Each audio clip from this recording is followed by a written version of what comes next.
There's something deeply wrong with the homes we build today. We spend fortunes on heating, install cutting-edge insulation, depend on sophisticated electrical systems, and yet, when winter arrives, our homes bleed heat. Bills skyrocket, discomfort is constant, and if the power fails for a few hours, the house becomes a freezer. Now imagine this: 14th century, medieval Europe. Temperatures below freezing for months, constant snow, cutting winds, darkness, no electricity, no gas, no central heating, no modern insulation. And yet, people lived. They didn't just survive winter. They worked, raised children, slept comfortably in homes we'd call primitive today. The question is simple and disturbing. How did medieval homes retain heat in extreme cold when many modern homes cannot? The answer will completely change how you see your own home. Leave a comment now. Does your house get cold in winter, even with heating on? Tell me, because you're not alone. The winter that didn't forgive. In the Middle Ages, cold wasn't just discomfort, it was a matter of survival. There was no option to turn up the heat if the house cooled down. If a family couldn't keep their home warm, children got sick, the elderly died, food froze, water turned to ice. Cold killed, and everyone knew it. This created brutal pressure on construction. A house needed to work perfectly, always, no exceptions. The challenge: think about what these people faced. Winters lasting 6 months, temperatures of -10, -20, -30 degrees Celsius, winds that penetrated every crack, snow covering everything for weeks. And the available resources? Wood, stone, clay, straw, their own hands. No synthetic insulation, no thermostats, no electrical backup. How the hell did they make this work? The typical medieval home. Imagine a common peasant house. Walls of thick stone or solid wood, floor of packed earth, roof of thatch or wood covered with earth, a central hearth, few windows, small ones, closed with heavy curtains or wooden shutters, a single room where the entire family lived. They slept there, cooked there, worked there, spent the entire winter there. And you know what the internal temperature was? With -20 degrees outside, between 12 and 18 degrees Celsius inside. It wasn't luxurious, but it was livable, without modern technology, without dependence on external systems, just physics applied correctly. The modern home. Now let's jump forward 700 years. Modern homes, designed by engineers, built with advanced materials, equipped with central heating, industrial insulation, double-paned windows. And what happens in winter? The house cools rapidly. Energy bills explode. If the system fails, internal temperature drops to nearly match the outside in just a few hours. How is this possible? We have more money, more technology, more scientific knowledge, and we lost to stone and clay houses? If this seems absurd to you, like this video now, because what comes next will shock you even more. The fundamental difference isn't technological, it's philosophical. Medieval homes were designed with a clear principle. This house needs to protect my family even when everything goes wrong. Modern homes are designed with a dangerous assumption: the systems will never fail. And when they do, you discover your modern home is nothing more than a thin box completely dependent on external energy. The secret? Thermal mass. Here's the concept modern construction forgot. Thermal mass. Thermal mass is the ability of a material to absorb, store, and slowly release heat. Materials with high thermal mass: thick stone, solid brick, adobe, thick solid wood, compacted earth. Materials with low thermal mass: drywall, thin plywood, styrofoam, fiberglass, aluminum. Let's compare. Typical modern wall, 10 to 15 centimeters total thickness, thin wood frame filled with lightweight insulation, thin plaster coating, almost zero thermal mass. Typical medieval wall, 40 to 60 centimeters of solid stone, or 30 to 40 centimeters of thick wood, or 50 plus centimeters of adobe. Pure thermal mass. How it works in practice. In a medieval home, during the day, you light the hearth. The fire doesn't just heat the air, it heats the walls, it heats the floor, it heats the heavy furniture, it heats every mass object around. These masses absorb the heat, slowly, like thermal batteries charging. Then, when night comes and the fire diminishes, those materials release the stored heat, slowly, for 8, 10, 12 hours. The house remains livable all night long without needing to keep the fire burning, without spending more fuel. In a modern home, you turn on the heating. The air quickly warms, but the thin walls don't store heat. The thin floor doesn't store heat. Nothing retains the energy. When you turn off the heat disappears in 2 to 3 hours. Because it wasn't stored anywhere, it just circulated through the air and escaped. Comment if you've experienced this, turned off heating at night and woke up freezing. You're not alone. Walls that worked. Medieval walls weren't just barriers, they were active thermal systems. During summer, absorbed heat from the sun during the day, kept the house cool, and released heat at night when it cooled down.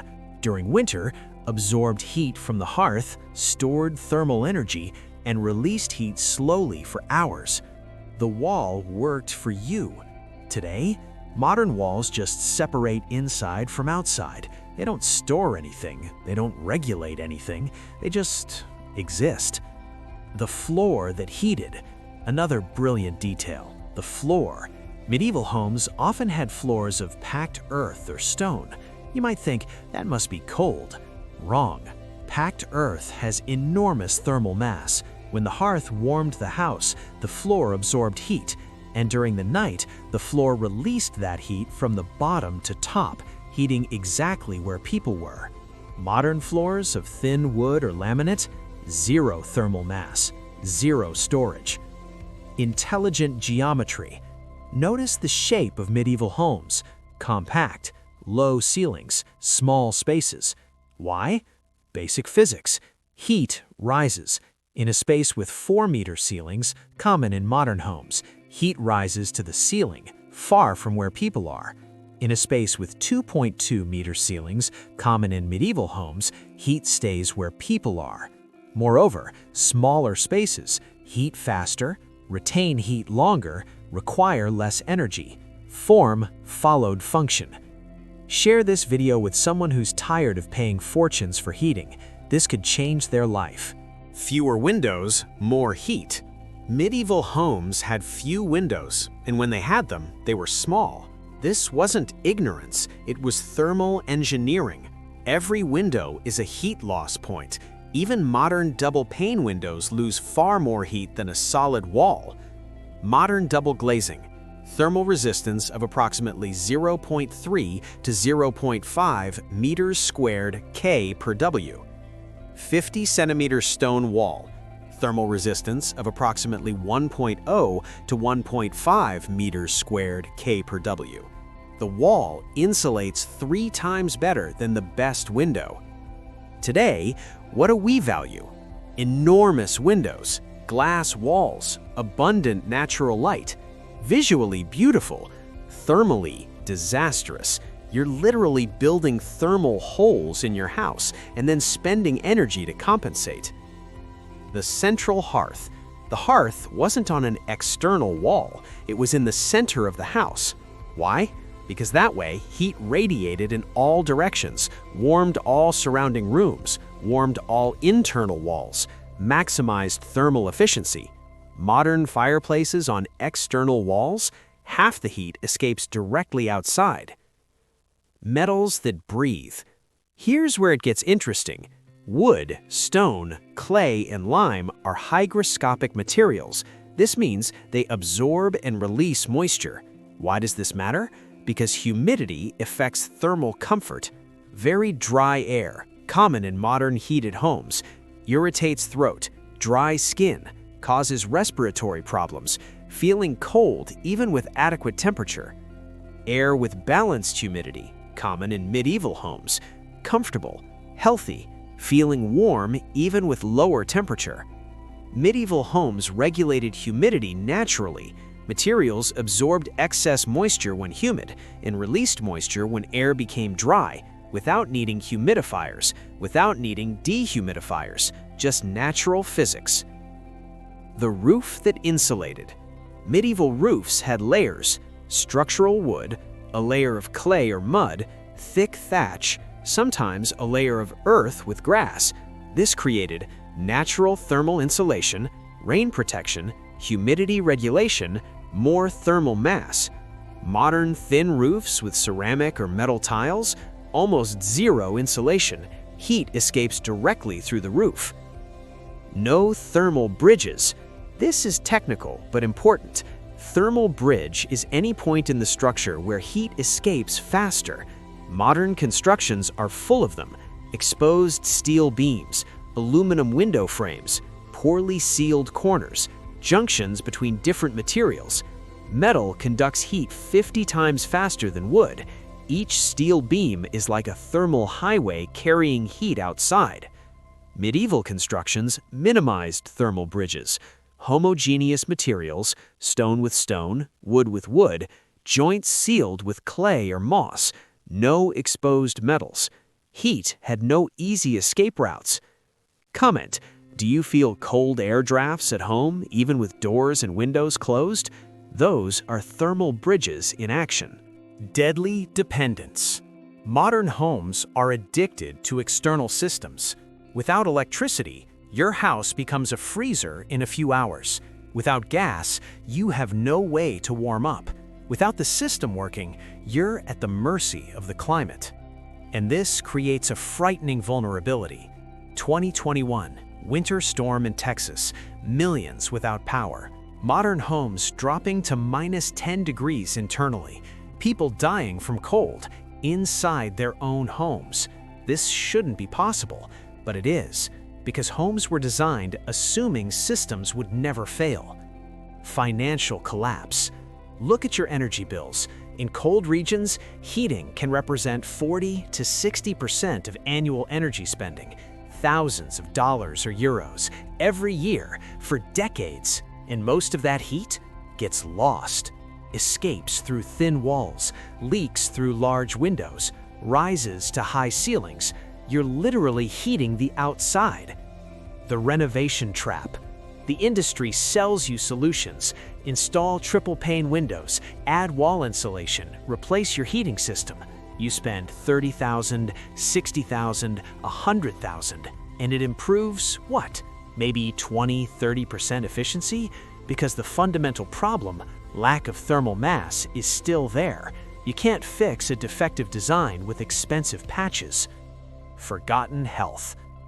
Modern homes, well sealed, create another problem: dead air. No natural circulation, no adequate renewal, central heating that dries everything. The result? Respiratory problems, allergies, extremely dry skin, more illnesses in winter.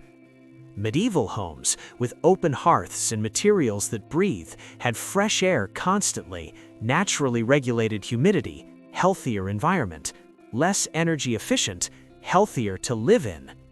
The Industrial Revolution. Everything changed with industrialization. Construction became industry. Home became product. The goal was no longer build something that lasts 300 years and protects my family. The goal became build fast, sell fast, profit fast. Speed over durability, cost over quality, appearance over function, and the physical principles that worked for millennia ignored. The lie of progress. We were sold the idea that modern materials are better. Technology replaced ancient knowledge. Old houses were uncomfortable. All lies. Well-built medieval homes that still exist, many are 400, 500, 600 years old, still livable, still warm in winter, still cool in summer, with minimal maintenance. Modern homes need significant renovations every 30 to 40 years. What you can do. You don't need to demolish your house and rebuild with stone, but you can apply the principles. 1. Add thermal mass wherever you can. Ceramic or polished concrete floors, internal brick or stone walls, heavy solid wood furniture, wood stove with fire brick lining. These materials will store heat and release it slowly. 2. Reduce thermal losses. Heavy curtains on windows at night, proper door sealing, thick rugs on cold floors, close rooms you're not using. Every small action adds up. 3. Rethink spaces. Do you really need 3.5-meter ceilings, 60-meter squared integrated living room, floor-to-ceiling windows? Or is that just aesthetics that's expensive to maintain? 4. Learn from solar orientation. Medieval homes were strategically oriented. Few openings to the north, coldest side, windows to the south, capture winter sun, protection against prevailing winds. Work with climate, not against it. 5. Consider mass heating. Thermal mass heaters, like rocket stoves or Russian stoves, burn wood extremely efficiently, heat a mass of brick or stone. That mass releases heat for 12 to 24 hours. With one load of wood, you heat the house all day, more efficient than any electric heating. The fundamental principle: a house isn't just a shelter, it's a thermal system. It needs to capture heat from sun, fire, people, store heat in mass materials, retain heat with adequate insulation, regulate heat with controlled ventilation. Medieval homes did all of this. Many modern homes do none of this. People in the past weren't more resistant to cold than us. They simply understood how heat works, and they built in harmony with the laws of physics, not against them. We traded that knowledge for speed, for profit, for aesthetics, and now we pay the price, with astronomical bills, with constant discomfort, with vulnerability to every system failure. But you can choose differently. You can start applying principles that worked for 1,000 years. It's not going back to the past, it's rescuing wisdom and applying it in the present. If this video changed how you see your home, like so more people discover it. Subscribe to the channel. Here we rescue ancient knowledge that still works and share with someone tired of high bills and cold homes. And comment, what medieval principle will you try to apply in your home? The knowledge was never lost, it was just forgotten, and you just rediscovered it.